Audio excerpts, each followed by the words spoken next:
السلام عليكم، حياكم الله. أنا راكان ورجعنا من جديد، وهذه المرة مع مراجعة لفيلم ذا جراي مان ولقاء مع مخرجين هذا الفيلم الأخوين أنتوني وجو روسو. فيلم ذا جراي مان فيلم أكشن وإثارة مبني على رواية للكاتب مارك جرين اللي يعتبر واحد من أهم كتاب وروائيين تصنيف الجاسوسية. هذا الكاتب اللي شارك بكتابة 4 روايات لتوم كلانسي بعد موت توم كلانسي.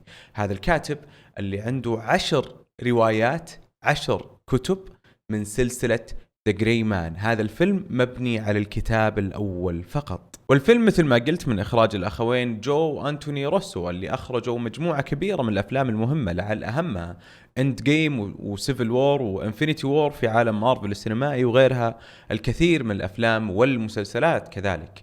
الفيلم من بطولة راين غوسلينج، كريس إيفانز، أنا دي آرمس والعديد من النجوم اللي شاركوا بأدوار صغيرة. وتدور أحداث هذا الفيلم عن عميل سري يكتشف بعض الأسرار اللي المفروض أنه ما يوصل لها، يوصل لبعض المعلومات المظلمة لوكالة الاستخبارات، الأمر اللي يخلي وكالة الاستخبارات تجند العديد من القتلة المأجورين بقيادة كريس إيفانز. المراجعة راح تكون مختصرة. ليش؟ لأني أبغاك تشوف اللقاء مع جو أنتوني روسو. اللقاء ما في حرق وبنفس الوقت مترجم. كيف تشوف الترجمة؟ تفعل خيار الترجمة اللي موجود في اليوتيوب. هذا اللقاء واحد من أجمل اللقاءات اللي سويتها في مسيرتي خلال السنتين أو 3 سنوات الماضية من لما بديت أسوي لقاءات.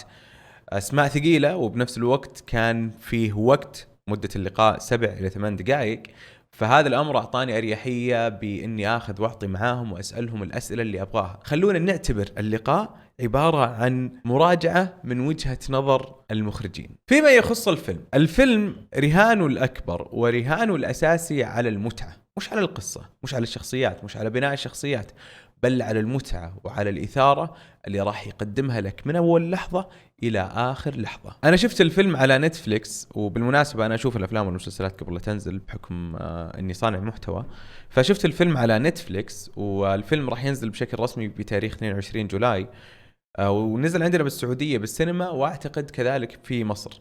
فأنا شفته على اللابتوب وراح أرجع أشوفه مرة ثانية بالسينما. ليش؟ لأن الفيلم مصنوع للسينما. ميزانية الفيلم يا جماعة 200 مليون دولار.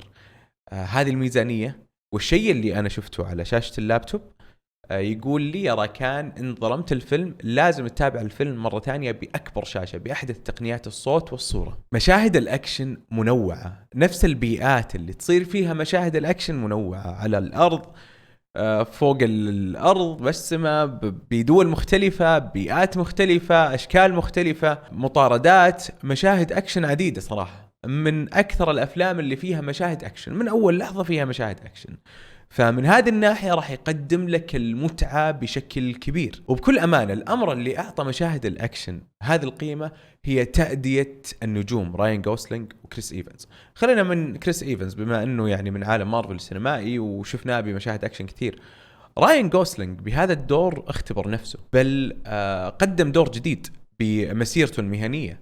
وانا يعجبني براين غوسلينج دائما انه يقدم ادوار جديده، دائما يروح لمناطق ما قد راح لها من قبل، ودائما يختبر قدراته باماكن ما قد راح لها من قبل، سواء بادوار رومانسيه، ادوار كوميديه، ادوار جريمه، تحقيق، والان ادوار جاسوسيه. هذا الامر ينتج عنه بعد 15 سنوات مهنة فريدة، مكان قليل من الممثلين اللي قدروا يوصلون له. أنا أتكلم عن تنوع الأدوار الهائل عند راين غوسلينج. ومثل ما قلت الفيلم ما يقدم لك هذيك القصة العميقة، القصة اللي فيها تقلبات وفيها عقدة وفيها سبب ونتيجة، فيها فك عقدة. ما يقدم لك هذا النوع من القصص. القصة بسيطة وفيها أطراف، فيها قطبين، قطب خلينا نسميه راين غوسلينج والقطب الآخر كريس إيفانز، والكل شخصية لها سمات. راين غوسلينج إنسان، أما كريس إيفانز نرجسي لدرجة كبيرة. هذا الأمر خلق شيء من التضاد بين الشخصيتين، الأمر اللي خلق كذلك شيء من الحماس عندي أنا كمتابع لهذا الفيلم. أنتظر لقائهم مع بعض، زي ما تقول الندين على وشك انهم يتقابلون. هذا العمق اللي موجود بالقصة، ما في عمق اكثر من كذا، لا بالشخصيات ولا بالقصة ككل. وانا كمشاهد صراحة هذا النوع من الافلام ما اطلب منه ذاك العمق بالقصة، وإن كانت موجودة أهلا وسهلا، أما إن ما كانت موجودة فما راح تخلي تجربتي سيئة، خصوصا مع الكم الهائل من مشاهد الأكشن المعمولة بحرفية عالية. هل أنصح أنك تروح للسينما عشان تشوف هذا الفيلم؟ إن كنت تبحث عن قصة فما راح يناسبك، أما إن كنت تبحث عن متعة أكشن خالصة فهذا الفيلم راح يقدم لك هذه المتعة. كلامي مو معناته أنه ما في قصة إطلاقا، في قصة، والفيلم مبني على الكتاب الأول. لاحظ أنه كتاب من 10 كتب، فممكن مع إذا نتفليكس حبت أنها تستثمر أكثر بجريمان وتنتج سلسلة من الأفلام، فممكن لاحقا القصة تكون ناضجة أكثر. أنصح ولا لا؟ أنا بالنسبة لي شفته مرة وبشوفه مرة ثانية أكبر شاشة سينما موجودة. تقييمي للفيلم 6.5/10. 6.5/10 هذا لا يعني إنه الفيلم سيء بالمناسبة. عموما يا جماعة أنا ودي أخليكم مع اللقاءات، ودي إنكم تشوفون اللقاءات وتذكرون لي رأيكم بإجابات المخرجين بالأسئلة، ولو كنتوا مكاني وش السؤال اللي ممكن تسألونه جو وأنتوني روسو بنطاق فيلم ذا جراي مان. أنا عارف إنه معظمكم راح يسأل عن إند جيم ولا انفينيتي وور ولا عن عالم مارفل السينمائي بشكل عام، بس هذا شيء ممنوع ترى. لما نسوي لقاء عن ذا جراي مان نلتزم بحدود ذا جراي مان أو بحدود العمل، سواء كان فيلم أو مسلسل، ما نتجاوز هذا الفيلم أو هذا المسلسل. فودي تشوفون اللقاءات وتذكرون لي رأيكم تحت بالتعليقات. صراحة من أفضل اللقاءات اللي سويته، مجددا أقول لايك إذا عجبك هذا المقطع، اشترك بالقناة إذا ما كنت مشترك، فعل جرس التنبيهات، وشرفني تابعنا مواقع التواصل الاجتماعي تويتر وسناب وانستغرام وتويتش وتيك توك. أما الآن أترككم مع اللقاءات، استمتعوا. I'm very glad to have you on my YouTube channel. I watched the movie, I enjoyed the movie, and after I watched the movie I searched about it and I found out that it's based on a novel by Mark Greaney. So what attracted you to adapt the novel, to turn the novel into a film?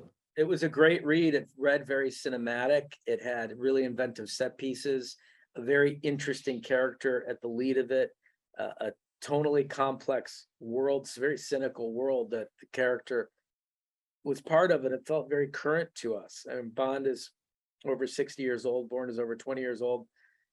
And we wanted to, experiment with a more current, interpretation of the spy thriller. How about you, Anthony? About the novel? Yeah. Yeah, it's all that. And the other thing we really liked about the novel was the concept of the character, this idea of the gray man.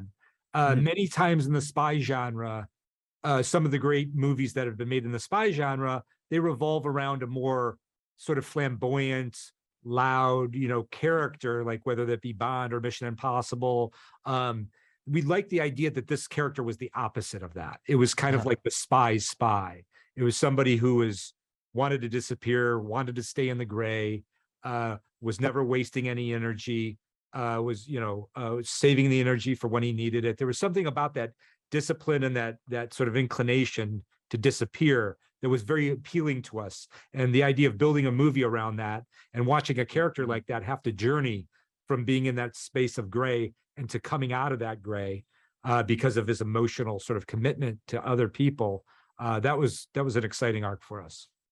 You just talked about the journey, and the journey was full of fighting scenes and action scenes, and the best compliment to say is the scenes were well done.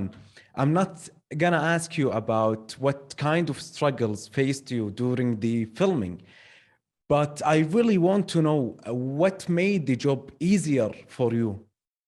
Well, the cast certainly made the job easier for us. It's an incredible cast who all came very prepared, trained very hard to make the movie. Ryan was in excellent physical shape throughout the filming of the movie, had to learn the choreography for 9 different action sequences, never complained once, did everything we asked of him, and was about as hard a worker as anyone that we've ever worked with. So the cast really did make this an easier film for us to make. You, Anthony? And I would also add the crew.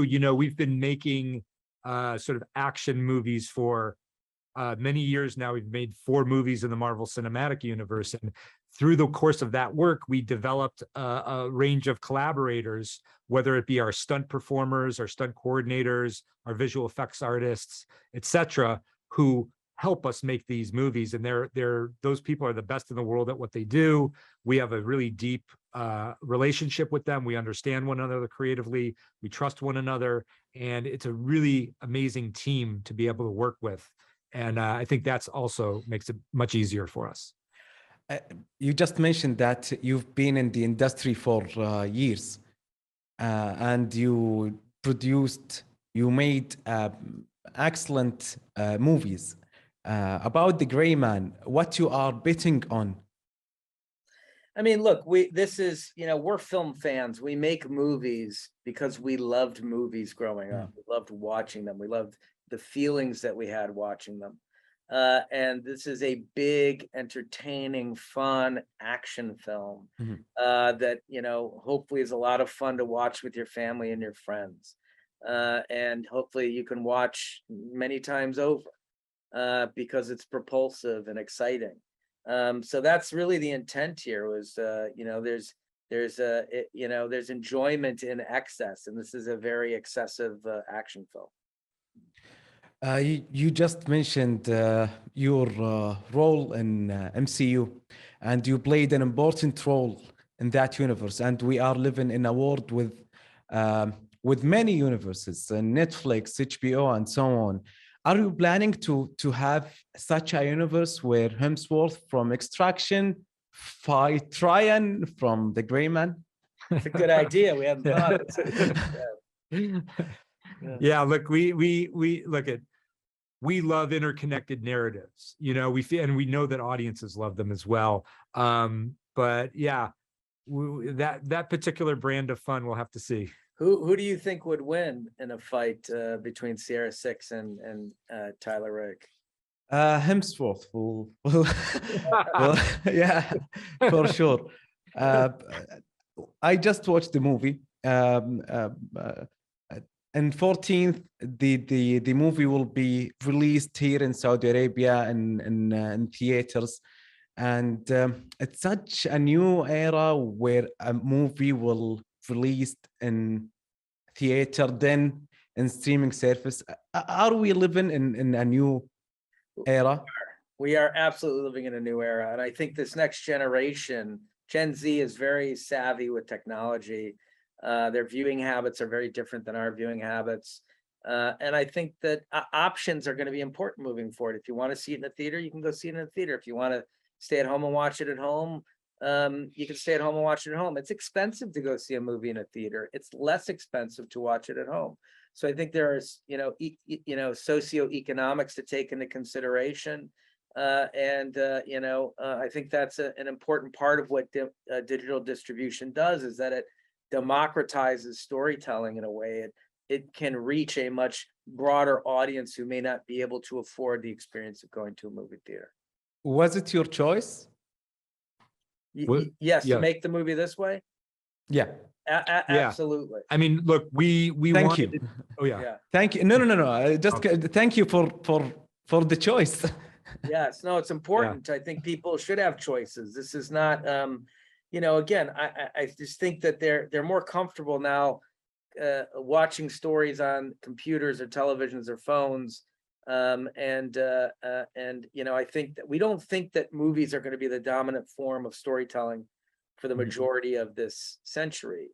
Technology is going to make it more immersive and more interesting. It's 100-year-old technology. You take a light bulb and you project an image onto a screen. That can't be the future of storytelling. It was a really important part of it, but it's not going to be the only part of it. I would spend an hour with you, but I believe the admin will kill me. So thank you. Thank you very much. We appreciate it. Those are great questions. Thank you. Yeah.